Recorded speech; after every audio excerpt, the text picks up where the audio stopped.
الرحمن الرحيم. اللهم صل على سيدنا محمد وآل سيدنا محمد.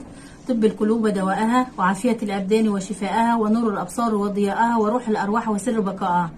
يا مساء الخير أو صباح الخير والسعادة والهنا والسرور على كل حبايبي ومتابعيني الكرام اللي اشتركوا واللي لسه هيشتركوا. أهلا بكم في فيديو جديد. بمس وأصبح على كل حبايبي ومتابعيني، وحشتوني كتير كتير.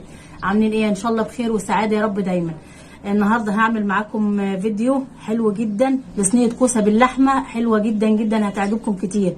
فيها كده طريقه حلوه هتطلع لك الكوسه مش مهريه، وطعمها حلو وشكلها حلو، هتعجبك كده في اي عزومه او اي حاجه تعمليها.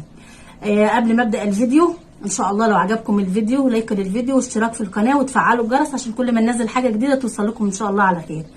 هقول مكوناتي كده بسرعه. عندنا هنا كيلو من اللحمه، طبعا زي ما قلنا ومتعودين على حسب عدد افراد الاسره اللي معاك. عندنا الكوسه هنا بالشكل ده، وانا مقطعها كده جامده شويه، تكون بالشكل ده عشان ما تتهريش مني. عندنا الطماطم دي هنعملها عصير طماطم، حبه صغيره من الفلفل، هنا بصل على توم، ده توم، ده بصل مفروم، والتوم هدقه طبعا واقول لكم هنعمل بيه ايه. عندنا هنا التوابل بتاعتنا، توابل مشكله وملح وبابريكا وحبه صغيره من الكمون على الكزبره وفلفل اسود، دي كل التوابل. يلا بينا الاول هسلق اللحمه وارجع لكم نكمل الفيديو مع بعض. جاهز هنا على لغايه اللحمه بتاعتي ما تتسلق بالشكل ده. هشتغل في البصله، اي ماده دهنيه انت حباها بالشكل ده، وكمان هحط عليهم حته من الدهنه كده تديني تطعيمه حلوه للكوسه. وهنا عندي القلايه بتاعتي هحط فيها هنا حته برده من الدهنه عشان احمر فيها الكوسه. التحميره دي هتفرق معاكي حلوه جدا، وهتخلي الكوسه ما تنزلش ميتها وتبقى ناشفه حلوه جدا. كده انا هحمر في الثوم ونشتغل في كل حاجه وانا واقفه كده. اقلب بس كده تسيح معايا شويه، وانزل عليها هنا بالكوسه. بسم الله الرحمن الرحيم. هشوحها بس زي ما قلت لكم تشويحه حلوه. ومعايا هنا قرن فلفل حامي هحطه بس يديني طعم حلو كده معاها، وارجع لكم تاني بعد بس ما اشوح البصله شويه والكوسه كمان شويه. يلا بقى ما تنسوش اللايك الحلو للفيديو. كل حبايبي كده انا نزلت بالثوم مع البصله، بعد ما اتحمرت البصله شويه بالشكل ده هنزل عليها بالصلصه، واحط لها بقى التوابل بتاعتها، كل التوابل اللي احنا قلنا عليها، واسيبها تتسبك تسبيكه حلوه. تكون بقى اللحمه معايا خلصت كده عشان احط لها شوربه.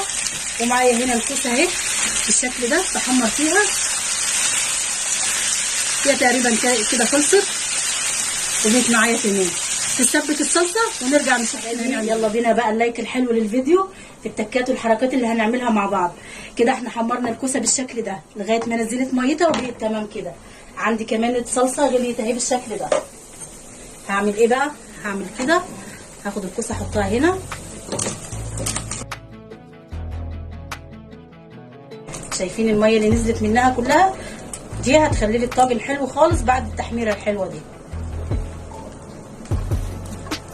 كده تمام خالص.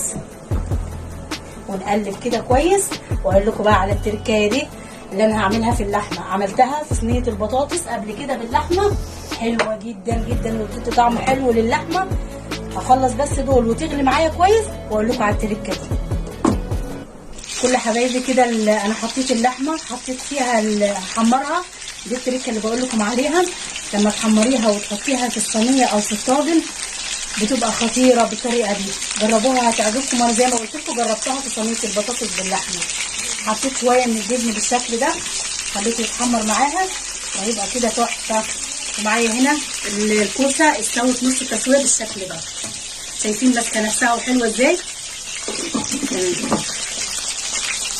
هحمر بس اللحمه وارجع لكم نعبي الطاجن عشان ندخله الفرن.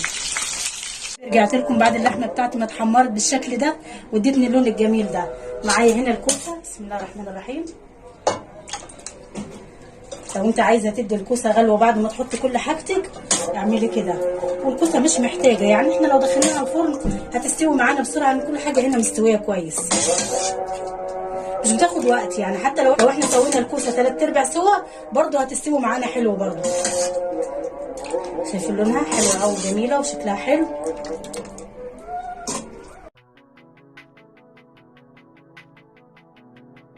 وهحط اللحمه عليها. بسم الله الرحمن الرحيم ولو خيره بالشكل ده. وارجع لكم ان شاء الله بعد ما احط ادخلها الفرن. حطها تحت شويه وتحت الشوايه تاخد لون حلو كده من فوق وكده تمام. وارجع لكم ان شاء الله بعد ما ادخلها الفرن. كل حبايبي بعد ما خرجت صينيه الكوسه باللحمه من الفرن بالشكل ده، يلا نشوفها مع بعض. بسم الله الرحمن الرحيم. شايفين الكوسه التحميره اللي انا قلت لكم عليها، مخليه الكوسه شكلها حلو جدا ولسه ماسكه نفسها وحلوه. وده الصوص بتاعها، ودي اللحمه اللي احنا حمرناها بالشكل ده، هتديكي طعم حلو جدا جدا. يلا لو عجبكم الفيديو ما تنسونيش في لايك حلو واشتراك في القناه وتفعلوا الجرس عشان يوصلكم مني كل جديد. الف هنا وشفا، والسلام عليكم ورحمه الله وبركاته.